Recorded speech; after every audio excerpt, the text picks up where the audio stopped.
You guys, I ordered these crop top vests off of TikTok for my girls, a size small and a size medium.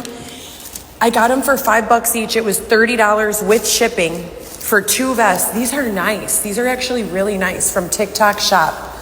Take advantage of that. And they have all the colors. This was a total win.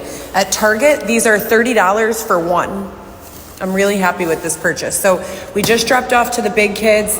We're at the metro station and we're about to get back on the train and head back to drop off the last bin to my baby. I got to see the big kids, thank God, for a minute, and hopefully Orlando and Alexis will be home. But if not, I'm just gonna drop it off to them. So Merry Christmas, you guys. This is how I've been spending Christmas the last 2 years. First time in my life not having a car. First time in my life being separated from my children. Very, very stressful, but we're doing our best. So we're about to get on the train going back. It's so hard. You guys are never gonna have any idea, I hope. It's literally the most painful experience I've ever lived through. This is the 4th year. My children are supposed to be with me in my home. And this literally tears me apart. It's like the whole time I anticipate seeing them, I'm so happy and excited and anxious. And then I get to feel happy for 30 seconds or like 3 minutes when I'm actually with them. And then they get in the car and I smile and like hold my eyes open as much as possible so they don't see that I'm about to start crying. And then I cry and try not to mess up my makeup because I have to go drop off at the other kid's house and I don't want any drama there. Milwaukee West train number 2716 to Chicago Union Station. That's us. So the situation with Alexis is very confusing because all 3 of my children have lived with me full time at least 4 or 5 days out of the week, their entire lives until Dylan got home from prison and all of this drama began.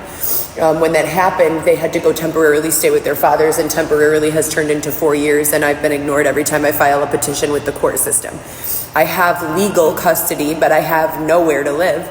So how do you explain this to 3 children? Your mom has no drug problem. Your mom has no mental health issues. Your mom is intelligent, well-spoken, can work, wants to work, but for some reason you're being kept away from her. So I try to just smile and be as positive as possible. We have 1 baby left, Alexis. We're gonna drop this off and then head back.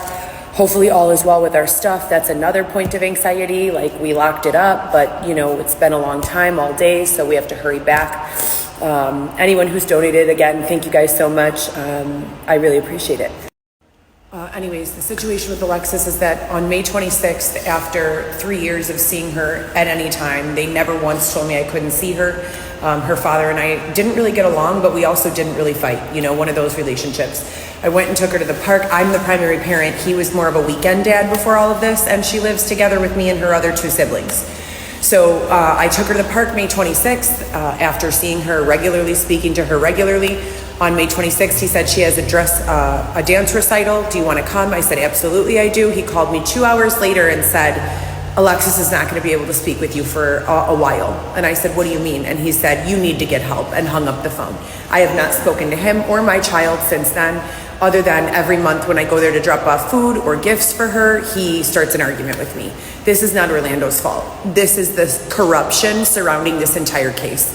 This all begins and ends with Dylan Smith, Y12173, and I want to press charges against everyone involved. Christmas Eve,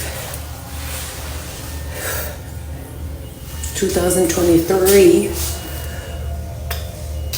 Just dropped off gifts to the big kids. Now we're going to Alexis, praying to God that there's no drama. Happy Christmas, everyone.